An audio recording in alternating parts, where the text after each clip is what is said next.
선무회자 스님과 마음으로 찾아가는 108산사 영상순례, 그 12번째 순례지는 충남 예산군에 있는 덕숭산 수덕사입니다. 호소의 금강산이라는 덕숭산에 자리 잡은 수덕사는 백제 위덕왕 때 창건했습니다.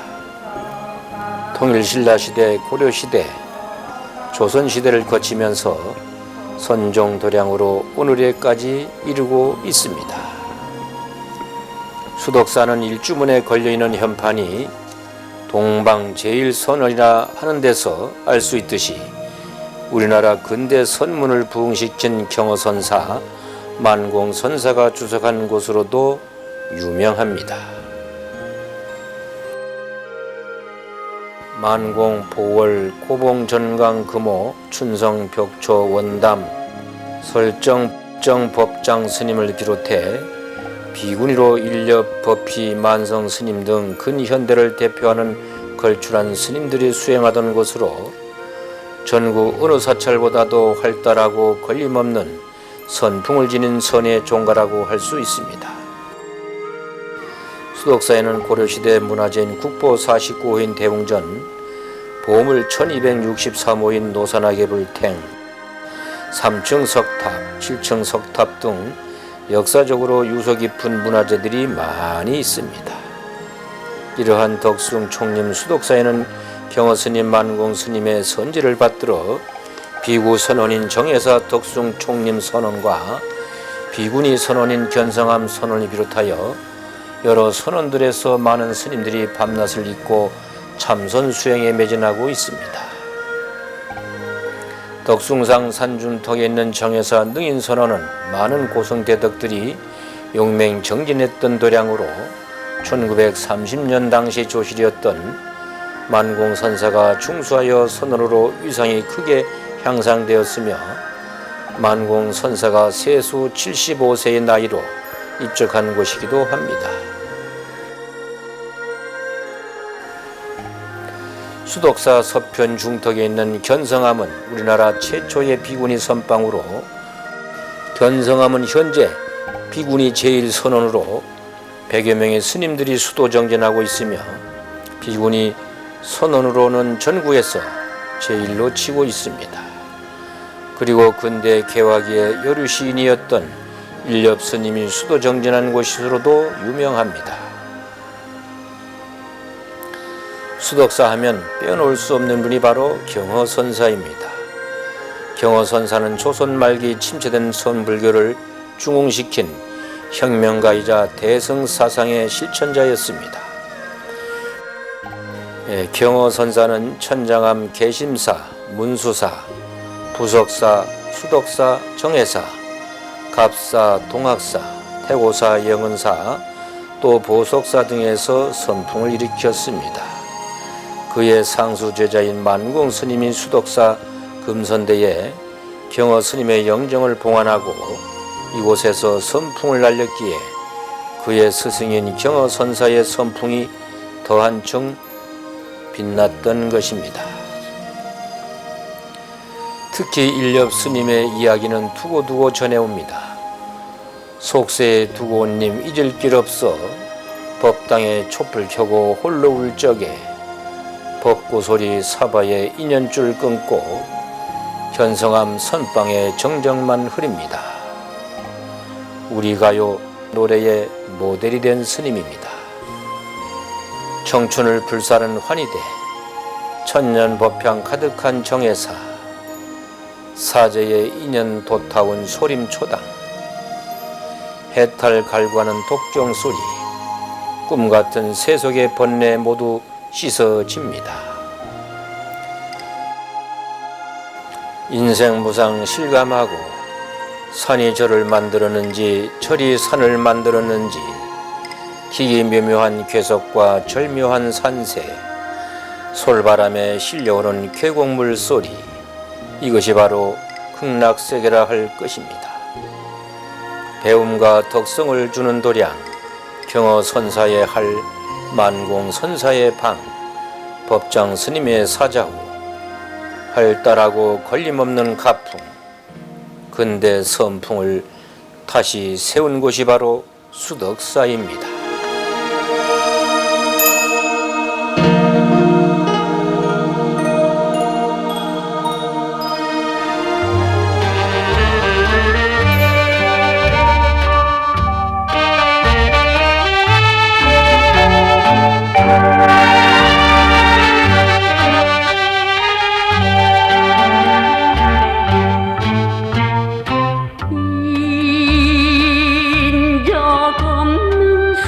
수덕사에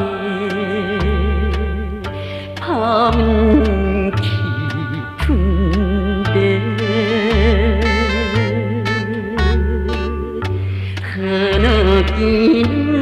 흐느끼는 여승에 외로운 그림자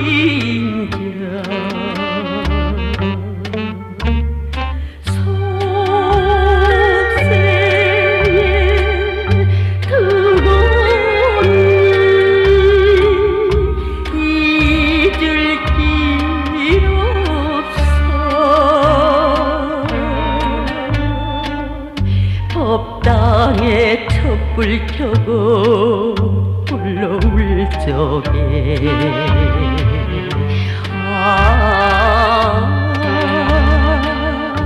수덕사에 새벽이 운다.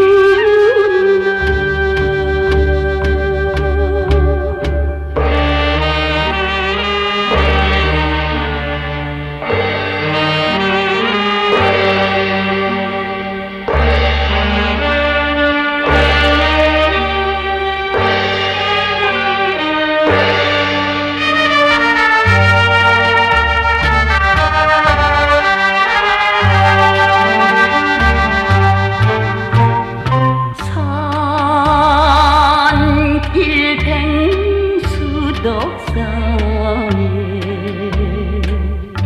밤은 깊은데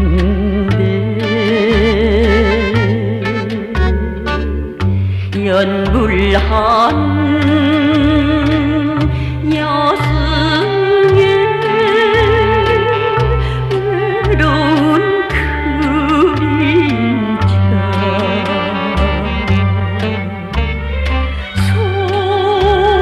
속세에 맺은 사랑 잊을 길 없어. 법당에 촛불 켜고 올라올 적에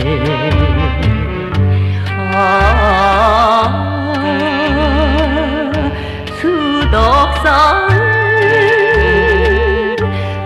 새벽이 운다.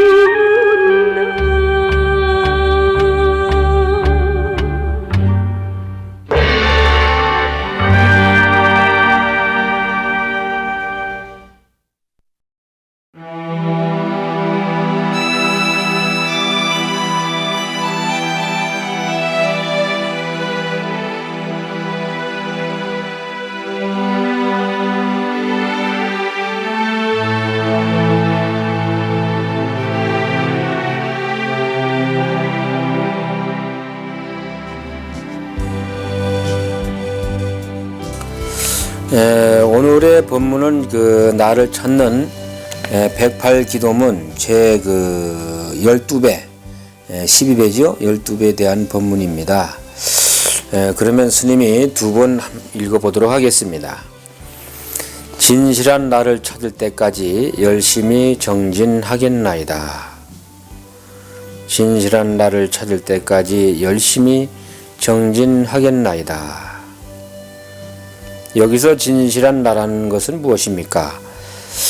거짓된 나, 또 혹으로서의 나, 또 지금의 나가 아닌 다른 나가 있다는 것 아닙니까? 그렇습니까? 공부를 좀 하신 분들은 어려운 이야기가 아닐 것입니다. 여기서 진실한 나를 찾는다는 것은 바로 도를 찾는다는 것입니다. 여기에는 딱히 뭐 진실한 나라는 것은 이런 것이야 하고 찾아보아야 아무것도 없습니다. 찾아보아도 없을 뿐더러 또 찾았다고 할 때 이미 그것은 내가 아니라는 것입니다. 그러므로 마조 도일 스님께서는 도는 닦을 것이 없고 다만 오염되지 않으면 된다고 하여 쉽게 말하면 있는 그대로가 바로 도이고 또 깨달음이고 또 열반이고 정각인데 삿된 것이 붙어서 그것이 이제 드러나지 않는다는 것입니다. 우리는 왜 진실한 나를 찾으려는 것입니까? 여러분들 사실 우리가 108산사 순례길을 가는 것도 궁극의 목적은 뭡니까? 바로 진실한 나, 참된 나, 진아, 진실한 나를 찾으러 가는 것 아닙니까? 어떻게 보면요. 재물이나 권력이나 명예나 건강을 얻기 위해서 나를 찾는 것입니까? 아니죠. 복을 구하기 위해서라면 부처님은 한 번도 복을 준다고 하신 적 없으니 틀린 것이고, 재물은 어떻게 모으고 어떻게 써야 한다고 하신 적은 있으나 불교를 믿으면 재물을 준다거나 늘어난다고 하신 적은 없습니다. 그러면 우리는 왜 진실한 나를 찾아야만 하는 것입니까? 무엇 때문에 나를 찾으려고 하고 내가 여기 있는데 이 스님이 자꾸 나를 찾으라고 하니 도무지 어떤 것이 참나이고 어떻게 찾아야 합니까? 하고 이렇게 이제 의아해 하는 분도 있을 것입니다. 여러 번 본문에서 이야기했지만은 우리가 그 진실한 나, 참된 나, 참나를 찾으려는 것은 바로 이 현실을 그 안락하게 살기 위해서입니다. 쉽게 말하면 행복하게 살기 위해서이죠. 뭐 죽어서 극락 가기 위해 참나를 찾는 것이 아닙니다. 고해와 같은 세상을 매일같이 근심 걱정으로 보내다가 한 세상 마감하는 인생을 산다면 얼마나 억울합니까? 누구는 호사를 다하고 떵떵거리면서 좋은 자가용 굴리면서 해외여행하고 잘 먹고 잘 사는데 또 누구는 매일같이 먹고 사는데 매달리는 인생이라면 자고 세고 돈 걱정, 아이 걱정, 남편 걱정 등등 온갖 걱정으로 얼굴 펼 날이 없고 골머리가 아프다면 얼마나 괴로운 인생이겠습니까? 그러나 부처님의 눈으로 보면 그게 그것입니다. 조금 잘 입고 잘 먹고 잘 산다고 해서 진정 그것이 행복한 사람이요, 안락한 사람이요, 잘 사는 사람이 아니라는 것입니다. 진정한 자기를 찾지 못하고 단지 그 물질적으로 풍요로운 것은 물거품이요, 또 번개불 같고 이슬 같다고 하지 않았습니까? 그러면 어떻게 그 진실한 나를 찾을 것인가? 우선 이 공부에서는 발심을 하여야 합니다. 어떤 분들은 바로 화두 의심으로 들어가기도 하고 또 어떤 분들은 주력이나 또 독경, 사경, 기도 등등으로 수행을 합니다. 그와 아울러 산사순례를 통해서 또 공덕을 쌓고 기도를 통해서 또 나를 찾아가기도 하죠. 우리 108산사 순례기도회처럼 말이죠. 그러나 어떤 것을 하든 간에 발심과 간절한 믿음, 이것이 없으면 안 되는 거예요. 또 나도 꼭 부처님이나 조사 스님들처럼 깨치고 말겠다는 그런 발심이 중요한 겁니다. 바로 그러한 마음냄이 중요한 것이죠. 오늘 마음을 내지 않으면 아무리 훌륭한 선지식이 있어도 또 아무리 좋은 가르침이 있어도 이 발심이 없으면 모두 허사입니다. 허사요. 그래서 불문에서는 발심하는 순간이 바로 깨닫는 순간이라고도 합니다. 그래 그만큼 굳은 발심, 마음냄이 중요하다는 이야기죠. 그래서 처음 불문에 들어갔을 때의 초발심, 그래서 초발심심 변정학이라지 않습니까? 처음 마음 냈을 때 이미 깨닫는 순간이에요. 그러니까 항상 우리 108산사도 처음 내가 108산사에 초발심으로 들어왔을 때의 초심, 그 마음을 잃지 말고 가셔야 돼. 그러니까 가다 보면 중간중간 번뇌 망상이 일어나가지고 아이고 갈까 말까, 아이고 괴로워, 오늘은 몸이 아파, 다음 달에 가지, 이렇게 해가지고 그냥 그게 마음이 왔다 갔다 하면 안 돼요. 원력을 세웠으면 이 108산사 행할 때까지 비가 오나 눈이 오나 바람이 부나 더우나 추우나 가는 거예요. 한 달에 한 번씩. 우리는 알겠어요? 우리 조계종에서 강원에서 처음 가르치는 과목에 그 서장이라는 것이 있습니다.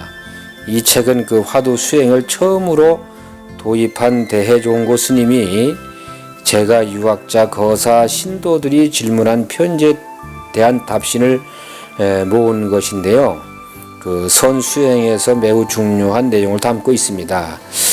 여기에 보면 그 이참정이란 사람이 대해 스님의 법문을 듣고 어느 날 느낀 바가 있어 대해 스님에게 편지를 보냈는데, 그 편지에는 옷 입고 밥 먹고 손자 안고 함께 놀아주는 하나하나가 옛날과 같으나 이미 끄달리거나 막히는 정이었고 또 손자들이 기특하다는 생각도 하지 않으며 오래된 습관과 장애가 조금씩 가벼워집니다 하는 편지를 대스님에게 보냈는데, 이를 보고 대스님이 3번이나 읽고 기뻐했다고 되어 있습니다. 왜냐하면 자기가 가르친 제자가 이제 불도를 익혀가는 것을 본 것이죠. 그리고 이것이 바로 불교를 공부한 효험이라고 하였습니다. 자기 손자를 안아줄 때 전에는 그저 이쁘고 사랑스럽고 이놈이 없으면 안 될 것 같았는데, 스님으로부터 법문을 듣고 선공부를 하면서 편지에서처럼 집착하지 않게 되었다는 것입니다. 대스님은 이것이 바로 공부가 되어가는 것이라고 하였습니다. 궁극에 가서는 아무런 걸림도 또 차별심도 좋다 싫다 하는 것이 없어진 경지까지 가야 되는 거예요. 그리하여 욕망의 모든 불씨가 꺼져버린 상태에 도달하면 그것이 바로 열반이요 깨침이요 공부가 완성된 것이고 바로 그것이 진실한 나를 찾은 것입니다. 알겠습니까, 여러분? 그러므로 나를 찾는 공부에서는 나라는 것이 있다고 하는 생각을 내지 말라는 것입니다. 서울시 성북구 무슨 동 몇 번지에 사는 것이 나라고 생각해서도 안 됩니다. 진실한 나는 어디에 있다고 하였죠? 진실한 나는 모양도 없고 빛깔도 없으나 허공에 꽉 차 있다고 하셨죠? 그러면 어떻게 하면 나를 찾고 나를 알 수 있을까? 지금 나를 찾고자 하는 사람이 바로 나입니다. 바로 자기 자신이에요. 그런데 내가 나를 찾는다는 것이 좀 우스꽝스러운 일 아닙니까? 찾고 있는 내가 바로 나인데 또 무엇을 찾는단 말인가 하시겠죠?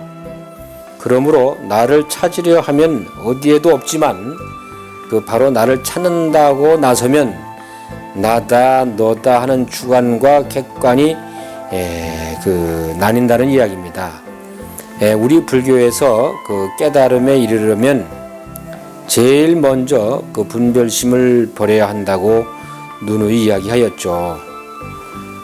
이 분별심이 있으면 동체 대비가 이루어지지 않고 또 좋다 싫다 밉다 곱다 또 맛있다 맛없다 또 옳다 그러다 등등으로 비교하게 되고, 그것이 이제 바로 분별심인 것이거든요.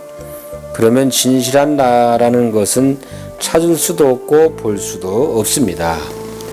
이런 분별심이 있는 한 우리는 진실한 나 또 본래 면모 불성 자성을 볼 수 없습니다.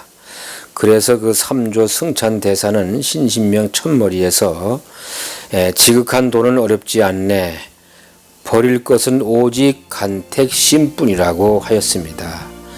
간택심은 이것저것 고르는 마음으로 분별심이죠. 또 차별심이죠. 바로 그런 겁니다. 나라는 것이 없다는 것을 우리는 삼법인에서 누누이 배웠죠. 재범부화라고 하여 이것이 바로 그 공이라는 것입니다. 육조현흥 스님이 이야기한 그 선도 생각하지 않고 악도 생각하지 않을 때 너의 본래 면목은 어디에 있는가 하는 것도 바로 분별심이 없을 때 그 너라는 것은 어디에 있는가 하는 그런 물음입니다. 바로 분별심을 버릴 때 우리는 참나, 그야말로 진정한 나를 찾는 것입니다. 그렇다고 분별심을 버린다고 의식하면 바로 다시 분별하는 것이니 바로 어긋나는 것입니다. 그러므로 툭 놓아버리라고 하는 것입니다. 이렇게 될 때 우리는 참나 또 진실한 나를 찾는 것이 됩니다. 이 나를 찾기 위해서 우리는 더욱더 정진해야겠죠?